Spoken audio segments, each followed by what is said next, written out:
Olá, tudo bem? Estamos começando mais um programa Arena do Futuro. Hoje vamos falar de um tema maravilhoso. Vamos falar sobre o santuário terrestre e um pouquinho sobre o santuário celestial. Você é bem-vindo a esse programa. Um abraço para você, para sua família e sejam muito bem-vindos ao estudo da Palavra de Deus. Agora sim, prepare o seu coração, mas antes da gente entrar no tema, eu queria lembrá-lo que nós temos um curso bíblico que oferecemos a você totalmente de graça. É só você entrar em contato conosco e nós enviaremos o DVD A Última Esperança, gravado em 5 países, gravado na Terra Santa. É um presente do Arena para você. Faça contato, ligue para cá, mande o seu e-mail e nós vamos atender o seu pedido. Além disso, nós estamos nas redes sociais. Você pode ser um amigo do Arena no Twitter e também no Facebook.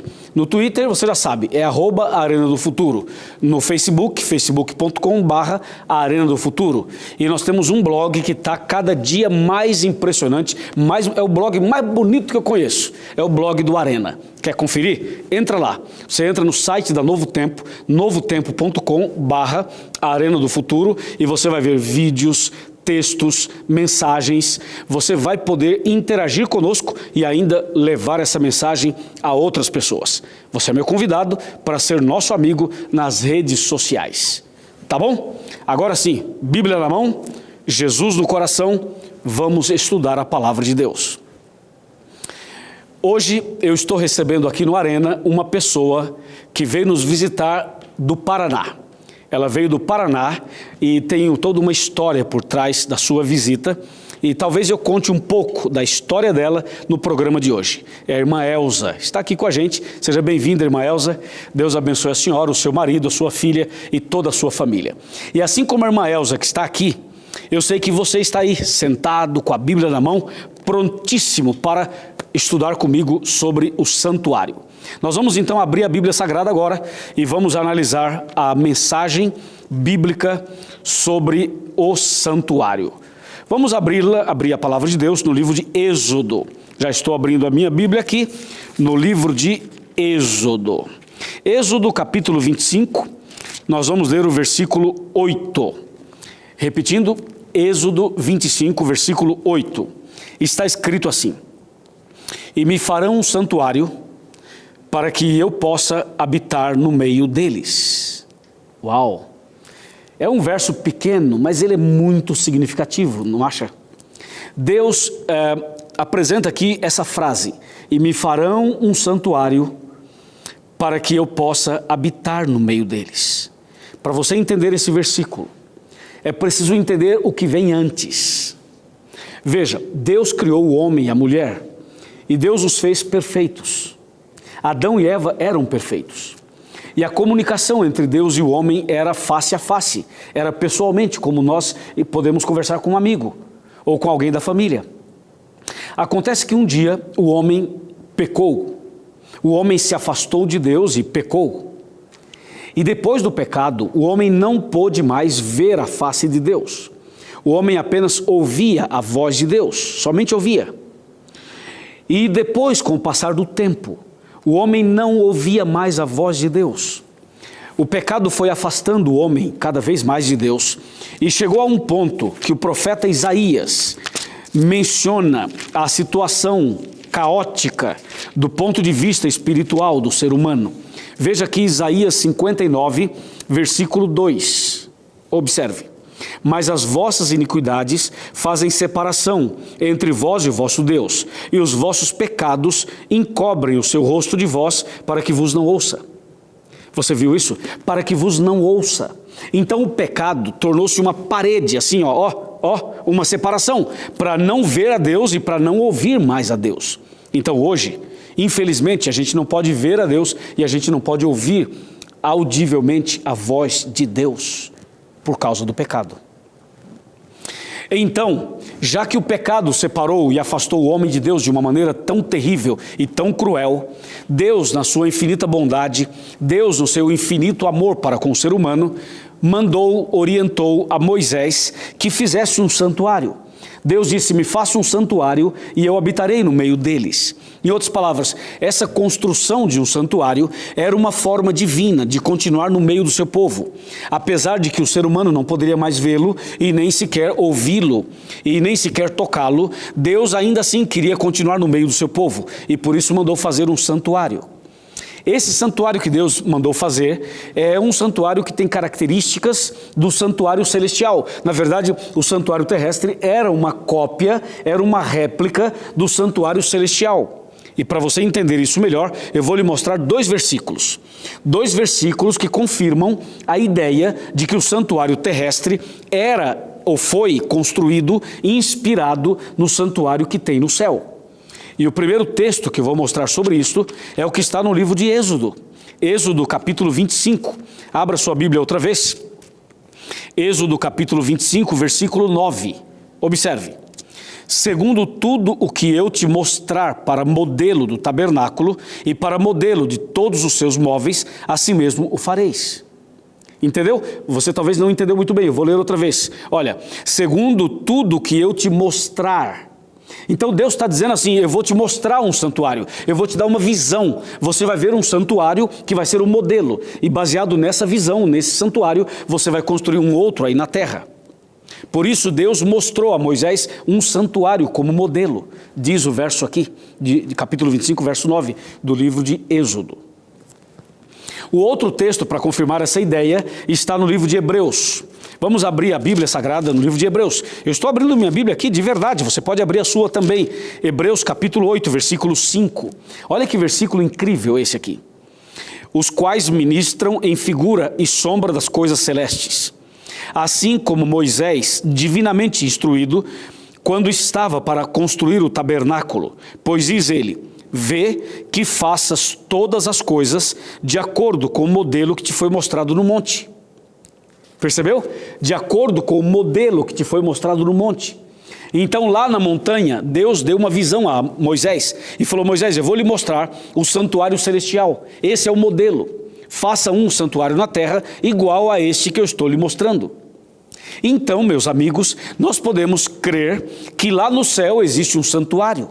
O santuário do céu, ele foi a inspiração para Moisés construir um santuário aqui na terra. Mas de repente alguém que está sentado aí no sofá deve estar pensando assim, pastor, no céu não tem santuário? Você pode questionar e pode até ir contra o que eu estou dizendo, e você tem toda a liberdade para isso. Mas por favor, ouça com atenção o que eu vou lhe dizer. No céu existe sim um santuário. E você quer uma prova maior? Eu vou lhe provar agora na Bíblia. Vamos então para Apocalipse. Apocalipse capítulo 11, esse verso é uma prova muito mais clara de que existe um santuário do céu. Apocalipse 11, verso 19, 11, 19, abra sua Bíblia, ok? 11, 19, diz assim, abriu-se então o santuário de Deus que se acha no céu. Aí, pronto. Você quer mais claro do que isso? Eu vou ler outra vez. Você não estava prestando atenção, né? Vou ler outra vez. Olha só. Abriu-se então o santuário de Deus que se acha no céu. E foi vista a arca da aliança no seu santuário. E sobrevieram relâmpagos, vozes, trovões, terremoto e grande saraivada.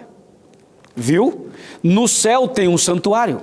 E o santuário do céu foi usado como modelo para Moisés fazer um santuário aqui na terra. Está claro isso para você? Creio que sim. Então, se tem um santuário no céu e foi usado como modelo para Moisés, você já sabe que o santuário da terra foi construído exatamente como o que está no céu. Ou seja, para você saber o que é que tem lá, você precisa considerar o que tinha aqui na terra. Porque o que tinha aqui era exatamente uma réplica do que tem lá em cima. Vamos então analisar agora na Bíblia como foi construído esse santuário, quais foram os objetos, quais foram os materiais, quais eram as mobílias, os móveis, será que tinha sofá, será que tinha mesa, será que tinha altar, será que não tinha, quantos cômodos, quantos compartimentos, como era o santuário terrestre? Lembre-se que o santuário terrestre era uma cópia, era uma réplica do santuário que tem no céu. Então eu vou lhe mostrar agora na Bíblia os detalhes da construção do santuário. Está preparado? É algo maravilhoso. Eu creio que sim. Então vamos voltar a Êxodo, capítulo 25, e vamos ler a partir do versículo 1. Êxodo está bem aqui, capítulo 25, nós vamos ler os versículos do número 1 até o versículo número 5. Ouça. Disse o Senhor a Moisés, eu vou lendo e vou parando, tá? A leitura para a gente conversar. Veja, e disse o Senhor a Moisés, fala aos filhos de Israel que me tragam oferta de todo homem cujo coração o mover para isso. Dele recebereis a minha oferta. Agora versículo 3. Esta é a oferta que dele recebereis. Atenção. Ouro e prata e bronze. Vai vendo. Ouro, prata e bronze. E continua no verso 4. E estofo azul, e púrpura, e carmesim, e linho fino, e pelos de cabra. Vamos continuar. Versículo 5 agora. E peles de carneiro, e tintas de vermelho, e também peles finas, e madeira de acácia. Vamos continuar, verso 6. Azeite para a luz, especiarias para o óleo de unção, e para o incenso aromático. Número 7. Pedras de ônix, e pedras de engaste, para a estola sacerdotal, e para o peitoral. Número 8.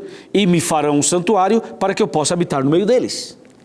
Viu só? Então, para que o santuário fosse construído, Deus orientou Moisés a pedir ouro, prata, bronze, e você viu madeira de acácia, as cores, os detalhes. Deus passou para Moisés o tamanho, as medidas, tudo direitinho, o diâmetro, tudo. Ou seja, Deus deu a planta para Moisés. Falou, Moisés, está vendo aqui? Essa é uma visão do santuário celestial, você deve fazer um igualzinho a esse. E você precisa fazer com esses materiais que eu estou lhe mostrando.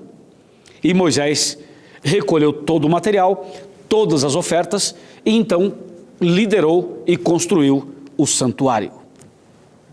Agora, o livro de Hebreus, a carta aos Hebreus, comenta um pouquinho sobre o santuário. Você viu, eu estou no Velho Testamento, agora estou indo para o Novo. A Bíblia toda fala do santuário. Eu vou lhe mostrar agora no livro de Hebreus. Hebreus capítulo 9, abra sua Bíblia comigo. Hebreus capítulo 9 é um capítulo interessante porque ele ajuda você a compreender os detalhes do santuário terrestre. Aqui está, Hebreus capítulo 9, a partir do versículo 1 em diante. Diz assim, eu vou lendo e vou parando e a gente vai conversando. Número 1. Ora, a primeira aliança também tinha preceitos de serviço sagrado e o seu santuário terrestre. Muito bem. Número 2. Com efeito, foi preparado o tabernáculo, cuja parte anterior, onde estavam o candeeiro e a mesa e a exposição dos pães, que se chama Santo Lugar. Número 3. Por trás do segundo véu se encontrava o tabernáculo, que se chama o Santo dos Santos. Versículo número 4, diz assim, ao qual pertencia um altar de ouro para o incenso e a arca da aliança totalmente coberta de ouro, na qual estava uma urna de ouro contendo o maná, o bordão de Arão que floresceu e as tábuas da aliança. Número 5, e sobre ela, sobre a arca, os querubins da glória, que com a sua sombra cobriam o propiciatório. Dessas coisas, todavia, não falaremos agora pormenorizadamente. Vamos ler o verso 6 também. Diz assim, ora, depois de tudo isso assim preparado, continuamente entra no primeiro tabernáculo os sacerdotes para realizar os serviços sagrados. E número 7, mas no segundo o sumo sacerdote, ele sozinho, uma vez por ano, não sem sangue, que oferece por si e pelos pecados de ignorância do povo. Você viu que foi uma leitura longa, mas uma leitura muito interessante. Agora eu vou resumir toda essa leitura de uma maneira mais didática ainda, para você entender devidamente tudo isso que eu acabei de ler. Na verdade, resumindo, seria da seguinte maneira. O santuário tinha 2 compartimentos. O primeiro compartimento chamava-se Lugar Santo e o segundo chamava-se Lugar Santíssimo, ou Santo dos Santos, ok? Só que antes do Lugar Santo havia um espaço que era o pátio. Então, na verdade, seria assim, o pátio, o Lugar Santo e o Lugar Santíssimo. Assim era o santuário. No pátio haviam 2 objetos. No pátio havia um altar de sacrifício e havia também uma pia ou uma bacia cheia de água. Somente essas 2 coisas estavam no pátio. Quando se entrava no lugar santo, no primeiro compartimento, aí estavam 3 objetos. De um lado havia um castiçal com 7 lâmpadas. Do outro lado havia uma mesa com 12 pães. Os 12 pães da proposição eram pães magros, eram pães integrais e pães sem fermento. Por isso eram pães magros. E em frente, logo na divisa do Santo para o Santíssimo, havia um altar de incenso. Vou repetir. Então no lugar santo tinha um castiçal com 7 lâmpadas, uma mesa com 12 pães e um altar de incenso. Eu estou falando do que a gente acabou de ler no livro de Hebreus. Depois, passando do santo para o Santíssimo, tinha que atravessar uma cortina. Ou seja, a divisão, ou a divisória entre o santo e o Santíssimo não era uma parede, era uma cortina, um véu, alto, grosso, bonito, bem trabalhado. Então, quando se entrava no lugar santíssimo, havia um objeto interessante, era uma arca, uma grande arca. Essa arca era feita de madeira de acácia e revestida de ouro, ok? Em cima da arca havia a tampa. A arca, você sabe, é um tipo de um caixote, uma grande caixa. E sobre a arca havia uma tampa. E essa tampa chamava-se propiciatório. Esse nome bem incomum para nós brasileiros seria propiciatório. E em cima dessa tampa, ou seja, em cima do propiciatório, haviam 2 anjos feitos de ouro. 2 anjos feitos de ouro nessa disposição. Os anjos estavam curvados um para o outro, em cima da arca, ou seja, em cima da tampa. E a tampa era o propiciatório. Está bem? Dentro da arca haviam 3 objetos de acordo com Hebreus capítulo 9. Um objeto dentro da arca, eram 3. Um deles era a vara de Arão que havia florescido. O outro era o maná. E o outro era as tábuas da lei. Assim, você viu de maneira simples, resumida, todos os detalhes e as mobílias que estavam no santuário. A pergunta é a seguinte: para que servia tudo isso? Qual era o objetivo de tudo isso? Essa é uma boa pergunta, não é? É uma pergunta tão boa que nós vamos fazer o seguinte: vou fazer um intervalo agora e logo depois vamos saber o significado de cada um desses objetos e mobílias. Aproveita para mandar uma mensagem para o seu amigo, um Twitter, um Face, convida mais gente e já já voltaremos com esse importante tema.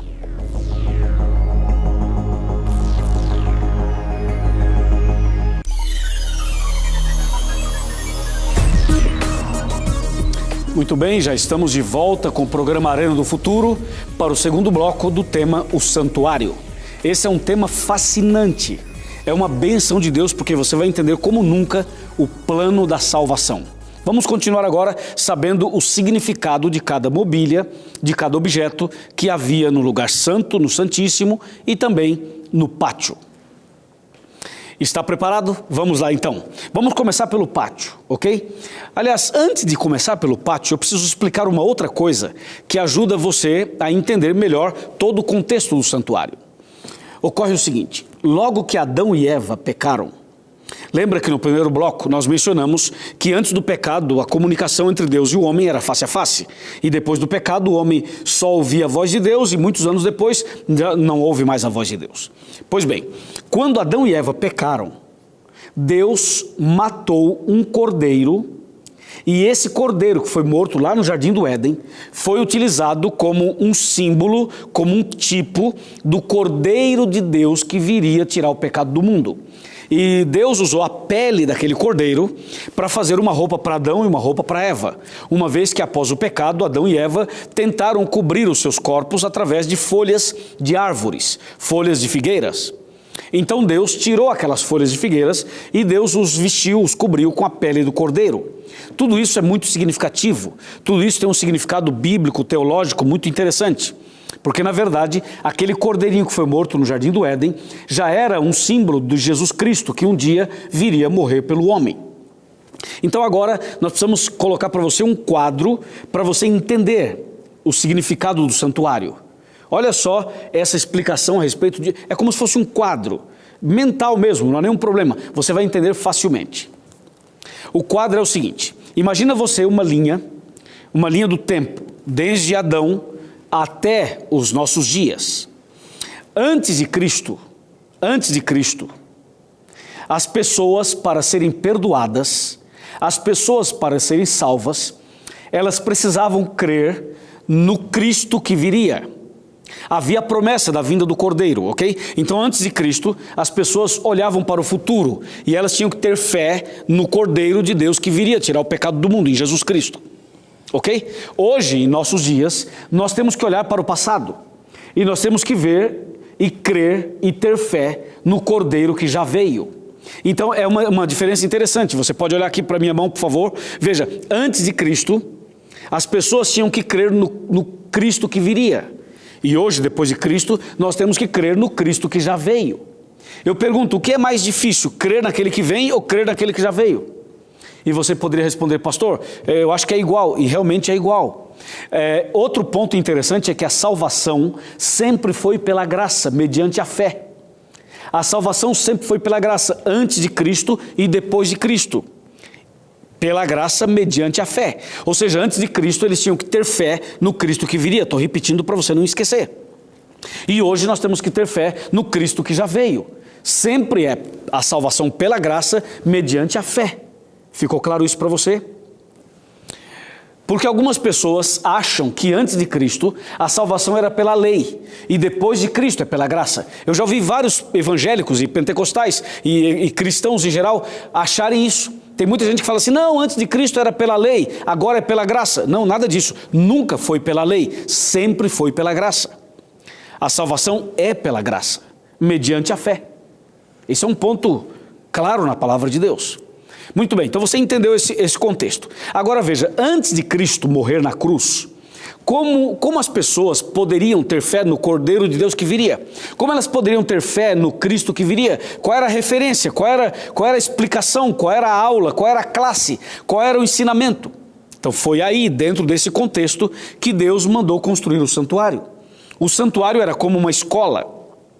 O santuário era como uma classe bíblica. Para você entender melhor, tudo que havia no santuário era um ensinamento, era uma lição para as pessoas antes de Cristo.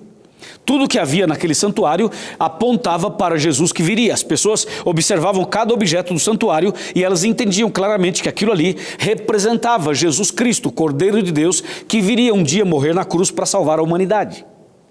Por isso o santuário foi construído e por isso cada aspecto do santuário tinha um objeto e cada objeto tinha um significado. Agora sim, com essa base você pode entender o significado de cada objeto. Comecemos então pelo pátio. E no pátio tinha um altar de sacrifício. Por que havia um altar de sacrifício?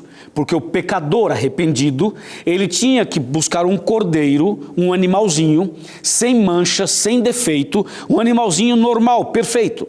E esse animal que vinha ali, o pecador tinha que se ajoelhar, colocar a mão sobre a cabeça do animal e ele confessava os seus pecados para Deus e pedia que Deus o perdoasse. E ele transferia o seu pecado e a sua culpa para o cordeirinho, para o animalzinho. Depois que ele orava a Deus e pedia perdão e ele transferia o seu problema, o seu pecado para o bichinho, esse pecador pegava um facão, um cutelo e ele mesmo matava o cordeiro. Quando ele matava o cordeiro, significava o seguinte, os seus pecados foram passados para o animal. E a Bíblia diz em Romanos 6:23 que o salário do pecado é a morte. Uma vez que o pecado já não está mais no homem, mas passou para o cordeiro era morto. E a morte desse cordeiro, o sangue derramado, era utilizado no ritual do santuário para que as pessoas pudessem entender o que aconteceria no futuro na cruz. Então, o altar de sacrifício era o símbolo do que aconteceria na cruz. Era uma aula, era um estudo bíblico, era uma mensagem muito forte sobre o que aconteceria na cruz logo depois. Por isso que havia no pátio esse altar de sacrifício de animais. Aquele cordeiro que era morto lá no altar de sacrifício, ele era a representação de Jesus Cristo, como diz aqui João 1:29. João capítulo 1, versículo 29, ele faz essa ligação do cordeirinho que era morto com Jesus Cristo. Veja só, eu estou abrindo a Bíblia aqui em João 1:29, confira comigo. Está escrito da seguinte forma: no dia seguinte, viu João Batista a Jesus que vinha para ele e disse: eis o Cordeiro de Deus que tira o pecado do mundo. Veja que João Batista, quando viu Jesus no meio da multidão, ali no Rio Jordão, João Batista logo o identificou como o Cordeiro de Deus que tira o pecado do mundo. Porque João Batista sabia que antes de Cristo as pessoas matavam os cordeirinhos. E aquele cordeirinho era um símbolo de Jesus Cristo. E quando Jesus Cristo veio, nasceu da Virgem Maria e cresceu e foi lá no Rio Jordão para ser batizado, João Batista falou assim: olha aqui, gente, olha aqui, pessoal, esse aqui é o cordeiro que a gente falava. Esse é o cordeiro que nós anunciamos durante mais de 4.000 anos. Ele está aqui. Esse é o Cordeiro de Deus que tira o pecado do mundo. E foi ali, quando João Batista fez essa ligação do que era tipo para o antítipo, do que era sombra para a realidade, do que era no santuário para o que era agora em Jesus Cristo. Ou seja, Jesus Cristo veio e João Batista falou assim: esse é o Cordeiro verdadeiro. Aquele bichinho que a gente matava, o cordeirinho, era apenas um símbolo desse aqui. Esse é o Cordeiro de Deus, é Jesus Cristo. Por isso, João Batista, ele chama Jesus Cristo de Cordeiro de Deus. Então, o altar de sacrifício no pátio era um símbolo do sacrifício de Jesus Cristo na cruz, ok? E ainda no pátio tinha uma bacia, uma pia cheia de água. Aquela água era usada para lavar as mãos do sacerdote, que ficavam manchadas de sangue, e também para fazer toda a higiene, toda a limpeza. Aquela água ali representava algumas coisas. Primeiro, representava a palavra de Deus. Aquela água simbolizava a palavra de Deus, que também nos purifica. Aquela água representava o Espírito Santo. A água é símbolo do Espírito Santo na Bíblia. E também aquela água representava o batismo, a purificação. Quando a pessoa renova, quando ela sepulta todos os pecados e começa uma vida nova. Então havia aquela água no pátio, como um símbolo de que em Jesus nós poderíamos ser purificados, renovados, lavados. Entendeu? Então cada objeto tem um significado. Entramos agora no lugar santo. Quando a gente entra no lugar santo, você tem de um lado um castiçal com 7 lâmpadas. De acordo com Apocalipse capítulo 1, você vai descobrir uma coisa interessante. Esse castiçal com 7 lâmpadas, o número 7, representa as 7 igrejas do Apocalipse, o número 7, porque também representa a perfeição. Quando você abre a Bíblia em Apocalipse capítulo 1, veja só o que diz aqui, Apocalipse capítulo 1, versículo 12, notem o que disse o apóstolo São João. Ele fala assim: voltei-me para ver quem falava comigo, e voltado vi 7 candeeiros de ouro. Percebeu? E se você vai para o versículo 20, capítulo 1 de Apocalipse, verso 20, diz assim: quanto ao mistério das 7 estrelas que viste na minha mão direita, e aos 7 candeeiros de ouro, as 7 estrelas são os anjos das 7 igrejas, e os 7 candeeiros são as 7 igrejas. Então aquele castiçal com 7 lâmpadas, o número 7 é o número da perfeição, e ali no caso representa então as 7 fases da igreja cristã. E a lâmpada em si, a luz, era um castiçal com 7 lâmpadas. E as 7 lâmpadas ficavam acesas de dia e de noite, continuamente. Aquela lâmpada acesa de dia e de noite representava Jesus Cristo, a luz do mundo. Conforme diz aqui em João 8, verso 12. João 8, 12 diz: eu sou a luz do mundo. Jesus Cristo é a luz do mundo.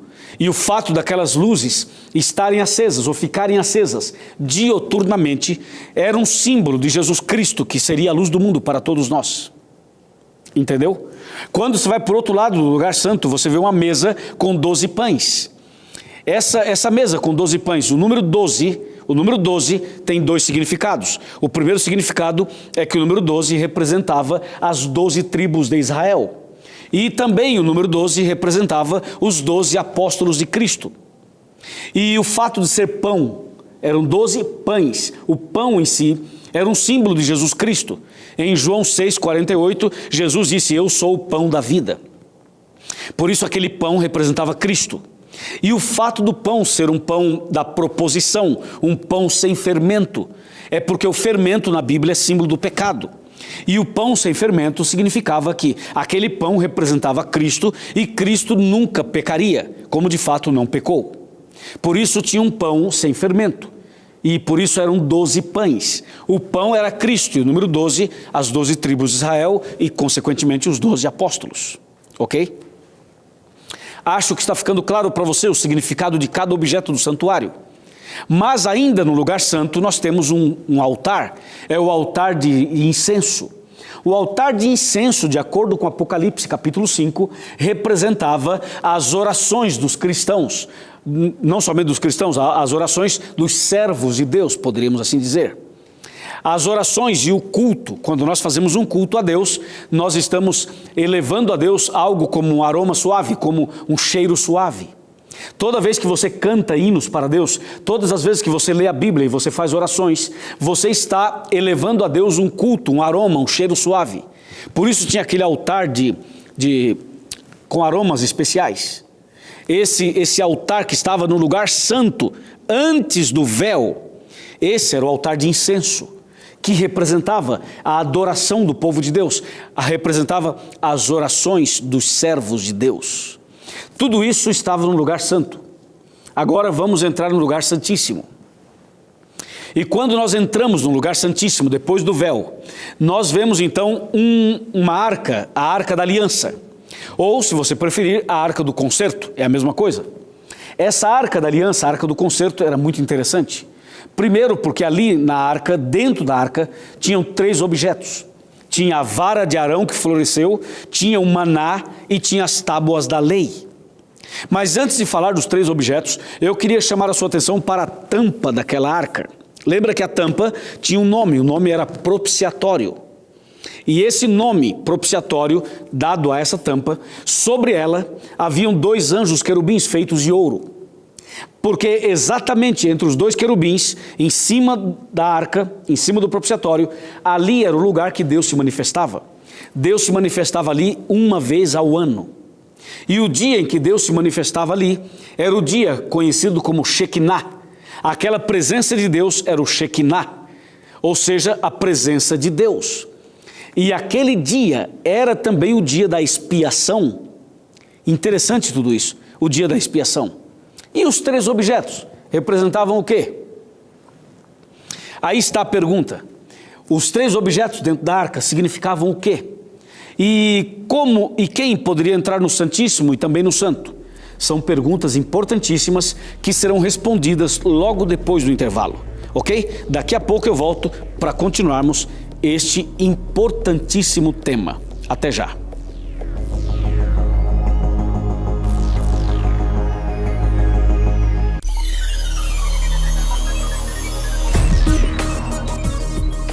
Muito bem, já estamos de volta com o programa Arena do Futuro para o 3º bloco desse tema impressionante a respeito do santuário. Agora queremos saber o significado dos 3 objetos que estavam dentro da Arca da Aliança no lugar santíssimo. E também queremos saber quem somente poderia entrar no santo e quem somente poderia entrar no santíssimo. Estamos preparados? Você lembra que no lugar santíssimo, dentro da arca, havia a vara de Arão que floresceu, o maná e as tábuas da lei. Primeiramente, a vara de Arão que floresceu. Você lembra que na Bíblia tem um relato em que as pessoas estavam cansadas do seu líder. As pessoas queriam trocar o seu líder espiritual, e o líder era Arão. Então as pessoas começaram a reclamar e dizer assim: nós não queremos mais Arão, nós queremos outro. E então as pessoas reclamaram tanto que Deus resolveu dar a eles a oportunidade de escolher.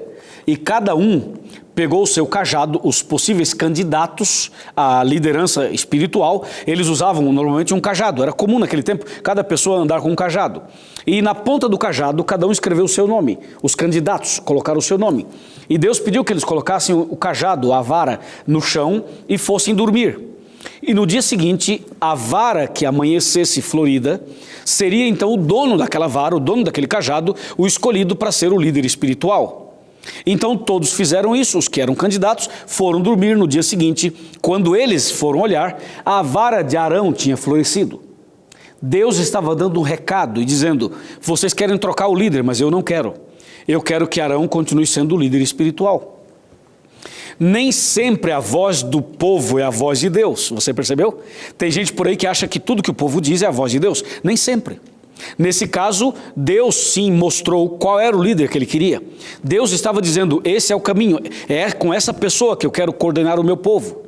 Em outras palavras, a vara de Arão dentro da arca representava que Deus está no controle, que Deus dirige a sua igreja, que Deus dirige o seu povo, que Deus dirige a nossa vida, que Ele sabe o que é melhor para mim, para você, o que é melhor para a nossa família e o que é melhor para a igreja. Por isso a vara de Arão floresceu e por isso ela estava dentro da arca como um símbolo de que Deus está dirigindo a história do seu povo. Deus dirige a sua igreja da maneira correta, você não precisa se preocupar, basta confiar nele e basta entregar sua vida nas mãos dele. Amém? E o maná que estava ali, o maná era um símbolo da providência de Deus. O maná estava dando um recado para a humanidade. O maná estava ali para dizer o seguinte: não se desespere, eu cuido dos meus filhos, Deus provê o que você necessita. Entendeu? A Bíblia é clara ao dizer que o justo não fica desamparado, nem a sua família a mendigar o pão. Está aqui em Salmo 37, versículo 25. Então você que é um servo de Deus ou uma serva de Deus, pode ter certeza que Deus jamais vai te abandonar, que o pão não vai lhe faltar, a água também não. O necessário para você viver, Deus providenciará para você. Em outras palavras, Deus não prometeu riqueza para você, Deus não prometeu que todos os seguidores dele seriam ricos, mas Deus prometeu que não desampararia nenhum de nós. O apóstolo Paulo chega a dizer: tendo comida, tendo onde dormir, tendo roupa para vestir, estejamos contentes. É claro, porque o que a gente precisa basicamente para viver.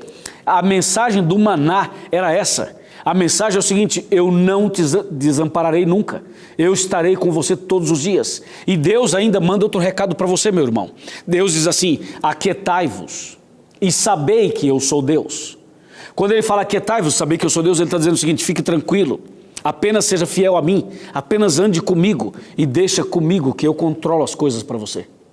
Amém? É maravilhoso isso, não é? E o terceiro objeto que estava lá eram as tábuas da aliança. Ou seja, dentro da arca haviam as tábuas da lei, as tábuas dos 10 mandamentos. Eram 2 tábuas. Você lembra? Na primeira tábua Deus escreveu 4 mandamentos e na outra escreveu 6. As tábuas da lei estavam lá dentro da arca para dar um recado para a humanidade. O recado era o seguinte: o recado é que Deus é amor e Deus é justiça. O mesmo Deus que ama você intensamente, o mesmo Deus que ama você profundamente, o mesmo Deus que te ama do jeito que você é o mesmo Deus que vai julgar você.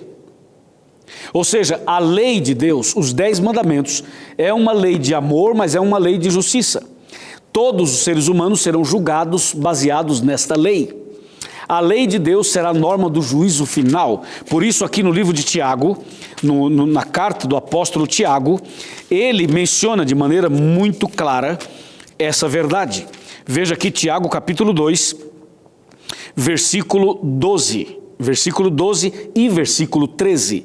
Está escrito assim: falai de tal maneira e de tal maneira procedei, como aqueles que hão de ser julgados pela lei da liberdade. E o verso 13 fala: porque o juízo é sem misericórdia para com aquele que não usou de misericórdia, e a misericórdia triunfa sobre o juízo. Então a Bíblia é clara ao dizer que os 10 mandamentos serão a norma do juízo final. Por isso dentro da arca estavam as tábuas da lei. Entendeu? As tábuas da lei estavam lá para dar esse recado para as pessoas. Bom, terminamos a explicação de cada objeto do santuário. Só me falta explicar 2 coisas mais. Uma delas é o seguinte: o cordeirinho que era morto representava Jesus, o Cordeiro de Deus. E o sacerdote, o sumo sacerdote, também representavam Jesus Cristo. Eu vou lhe mostrar agora em Hebreus. Vamos comigo outra vez para Hebreus capítulo 9 e os versos 6 e 7, para você entender melhor. Capítulo 9, verso 6, primeiramente. Diz assim: ora, depois de tudo isto assim preparado, continuamente entram no primeiro tabernáculo os sacerdotes, para realizar os serviços sagrados. Ou seja, no primeiro compartimento, no lugar santo, somente entravam os sacerdotes. E os serviços que os sacerdotes realizavam no lugar santo eram realizados 2 vezes ao dia. Tinha o sacrifício da manhã e o sacrifício da tarde. Era o ritual da manhã e o ritual da tarde. Todos os dias, 2 vezes por dia. E como todos os dias eles entravam ali, e ao entrarem no santuário, no lugar santo, eles levavam uma pequena vasilha com o sangue do animal. Ao entrar no lugar santo, eles molhavam o polegar direito naquele sangue e eles colocavam nas 4 pontas do altar. Depois, o restante do sangue, eles jogavam um pouco na cortina, no véu, e o restante do sangue eles derramavam em volta do altar. De maneira que, fazendo isso 2 vezes por dia durante todo o ano, imagina você, depois de 1 ano, derramando sangue no chão e nas cortinas e fazendo esse ritual todo. Você imagina como aquilo ficava sujo, não é mesmo? Como aquilo ficava imundo, não é verdade? Por isso, quando completava 1 ano, então começava um procedimento chamado dia da expiação, ou seja, dia da purificação, dia do perdão, dia da renovação. Por isso vem agora Hebreus 9, verso 7, que diz assim: no segundo, o sumo sacerdote, ele sozinho, uma vez por ano, não sem sangue, que oferece por si e pelos pecados de ignorância do povo. Quando o sumo sacerdote entrava no lugar santíssimo, ele levava também uma vasilha com sangue, o sangue de um animal que era sacrificado. E quando o sumo sacerdote entrava lá, era o dia em que todo Israel parava, era um feriado, era um dia santo, eles paravam tudo e ficavam acampados em volta do santuário. E Deus se manifestava lá do céu, Deus entrava naquele santuário, no lugar santíssimo. E quando Deus entrava, Deus se manifestava em cima da arca, entre os 2 querubins de ouro, era o Shekinah, a presença de Deus, uma mistura de fogo, fumaça, brilho, algo indescritível. Deus se manifestava ali. E quando Deus se manifestava ali, ele vinha para perdoar o povo de todos os pecados cometidos durante o ano. Era o dia da expiação, do perdão, da reconciliação. E o sumo sacerdote, para entrar lá, tinha que estar preparado. O sumo sacerdote tinha que fazer orações. Eles dedicavam uma semana de oração se consagrando. Eles trocavam a roupa, botavam uma roupa sacerdotal especial. Eles tomavam um banho especial e usavam uma roupa especial. E quando o sumo sacerdote entrava no lugar santíssimo, ele entrava com bastante contrição, com bastante oração. E ao entrar lá, ele estava na presença de Deus e levava uma vasilha com sangue de um animal morto, de um sacrifício. E ele fazia o seguinte, ele apresentava a Deus aquele sangue, oferecendo em favor de todo o povo, dos pecados cometidos durante todo o ano. Quando Deus descia ali e se manifestava, então Deus perdoava todo o povo. E o sumo sacerdote saía dali e anunciava a todos, dizia: gente, Deus perdoa a todos. E eles faziam uma grande festa, comemorando o perdão, comemorando a reconciliação, comemorando a graça de Deus. O sumo sacerdote, quando fazia esse procedimento, era um dia muito especial, era um dia feriado para todo Israel. Agora, se o povo não fosse sincero nas suas confissões, obviamente que não poderia haver perdão. Esse era o ritual do santuário, entendeu? Aqui eu quero citar um texto para você, somente para dar um pouquinho mais de base bíblica. Olha que nós já citamos muitos textos bíblicos, mas eu quero agora ler um outro com você. Eu vou ler um texto em Levítico. Levítico capítulo 4, está bem aqui. Capítulo 4, versos 27 a 30, que diz assim: se qualquer pessoa do povo da terra pecar por ignorância, por fazer alguma coisa ou alguma das coisas que o Senhor ordenou que se não fizessem, e se tornar culpada, ou se o pecado em que ela caiu lhe for notificado, trará uma oferta, ou por sua oferta uma cabra sem defeito, pelo pecado que cometeu, e porá a mão sobre a cabeça da oferta pelo pecado, e a imolará no lugar do holocausto. Então o sacerdote, com o dedo, tomará do sangue da oferta e o porá sobre os chifres do altar do holocausto, e todo o restante do sangue derramará à base do altar. Eu somente li esse texto para você entender e confirmar o que eu havia já explicado. Pois bem, esse todo era o ritual do santuário, e tudo isso apontava para Cristo, para Jesus Cristo. Entendendo bem essa mensagem, você precisa somente entender mais um detalhe, e aí o programa de hoje já valeu a pena. O detalhe que eu gostaria que você entendesse é o que está em Mateus capítulo 27. Vamos para Mateus capítulo 27, abra sua Bíblia comigo. Evangelho de Mateus capítulo 27. Nós vamos ler aqui os versículos 50 e 51. Marque esses textos. Mateus 27, 50 e 51 está escrito: e Jesus, clamando outra vez com grande voz, entregou o Espírito. E eis que o véu do santuário se rasgou em duas partes, de alto a baixo, tremeu a terra e fenderam-se as rochas. Ou seja, todo o ritual do santuário apontava para Cristo. Quando Cristo morreu na cruz, quando Cristo falou está consumado e morreu, o véu do santuário, aquela cortina grande que separava o lugar santo do santíssimo, o véu do santuário se rasgou em duas partes, de cima para baixo. Tremeu a terra, fenderam-se as rochas. Sabe o que isso significa? Que todo o ritual do santuário acabou. Todo aquele ritual do santuário termina na cruz. E o que algumas pessoas confundem é que as pessoas acham que na cruz Jesus aboliu a lei. Jesus não aboliu a lei. Jesus botou um ponto final nos sacrifícios dos animais. Por isso Jesus é o Cordeiro de Deus. Quando ele, o Cordeiro de Deus, é sacrificado na cruz, então não haveria mais necessidade de sacrificar os animaizinhos, como faziam no Velho Testamento. A cruz foi o final do ritual do santuário e foi o início, então, dessa nova fase na vida cristã. Ou seja, a graça de Deus estava na cruz. Agora não precisava mais matar cordeiros, porque agora Jesus, o Cordeiro de Deus, estava morto em nosso lugar. Entendeu? Por isso Jesus, quando morreu na cruz, o véu do santuário se rasgou de cima para baixo. Que maravilha, né? Jesus é o nosso Salvador. É aquele que deu a vida por você e por mim. Louvado seja Deus. Agora que você entendeu bem todo o ritual do santuário, eu acho que a gente pode sentar para conversar um pouco, não é verdade? Nós vamos sentar juntos. Eu vou sentar aqui no meu sofá, aqui na minha cadeira, e você já está sentado aí na sua casa. Queremos bater um papo para terminar esse programa. É a hora em que você chega mais perto de mim. Por favor, pode chegar mais perto. Vem aqui pertinho, eu quero te falar algo muito importante. Pode vir mais perto, vem mais perto. Chega mais, meu amigo. Isso, vem. Chega mais perto. Aí, já chegou. Muito bem, sabe que Jesus ama muito você. E o amor de Jesus por você é tão grande que ele veio morrer na cruz do Calvário. A mensagem do santuário é a mensagem da cruz. A mensagem do santuário é a mensagem da salvação, é a graça de Deus, é o perdão de Deus, é a misericórdia de Deus. Jesus não está mais morto, ele ressuscitou, amém? Ele ressuscitou e ele está vivo. Jesus subiu aos céus e entrou no santuário celestial.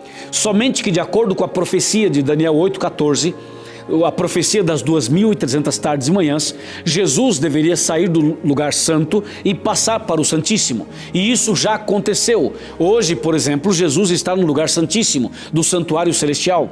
Hoje Jesus está à direita do Pai, intercedendo por você e por mim. Por isso nós oramos a Deus e fazemos isso em nome de Jesus, porque Jesus morreu em nosso lugar. Hoje Jesus está chamando você. Jesus está chamando você para que você tome uma importante decisão. Sabe que em 1988, eu estive trabalhando na zona sul de São Paulo. E eu visitei muitas pessoas no Jardim Miriam, naquela região do Jardim Miriam, zona sul de São Paulo. E eu visitei uma mulher chamada Elza. E a visita que eu fiz a ela e a sua família foi muito importante, como fizemos para outras pessoas. Só que naquele dia aconteceu um problema. A irmã Elza não estava disposta a estudar a Bíblia. E ela fugiu de mim, ela fugiu do estudo, ela não entendeu na hora e ela acabou fugindo. Mas eu quero dizer para você que Deus nunca abandona uma pessoa. O amor de Deus é muito grande, mesmo que você fuja dele, ele não vai jamais fugir de você, ele vai continuar trabalhando em seu coração. E o tempo passou, eu fui embora, a irmã Elza também foi para outros lugares, enfim, a vida continuou. E hoje, quando eu cheguei aqui na Novo Tempo para fazer esse programa, eu fui surpreendido quando o meu produtor, o Isaac, me disse que havia uma senhora que estava na Novo Tempo. E essa senhora viajou do Paraná até a cidade de Jacareí, São Paulo. Viajou uma tarde inteira, uma noite inteira e chegou na Novo Tempo. Sabe para quê? Ela chegou exatamente para dizer para mim, aquela mensagem nunca mais saiu do meu coração. E a minha consciência estava culpada porque eu sabia que você estava visitando as pessoas e pregando de Jesus e eu fugi de você e fugi do estudo bíblico. Depois de tanto tempo ela veio aqui para dizer, pastor, perdão, eu quero ser batizada. e ela será batizada em breve. Nós já marcamos o batismo dela. E a irmã Elza está aqui por causa do sangue de Jesus. Eu quero fazer uma oração com a senhora. Vamos orar? Querido Pai Celestial, obrigado pela irmã Elza que está aqui. Ela viajou de tão longe para dizer que te ama, para dizer que aceita a tua palavra e para dizer que quer ser uma nova criatura. Eu entrego a irmã Elza nas tuas mãos e toda a sua família. Também os telespectadores, as pessoas que estão orando conosco. Que cada uma dessas pessoas tomem também uma decisão e se entreguem a Jesus. Muito obrigado pelo plano da salvação.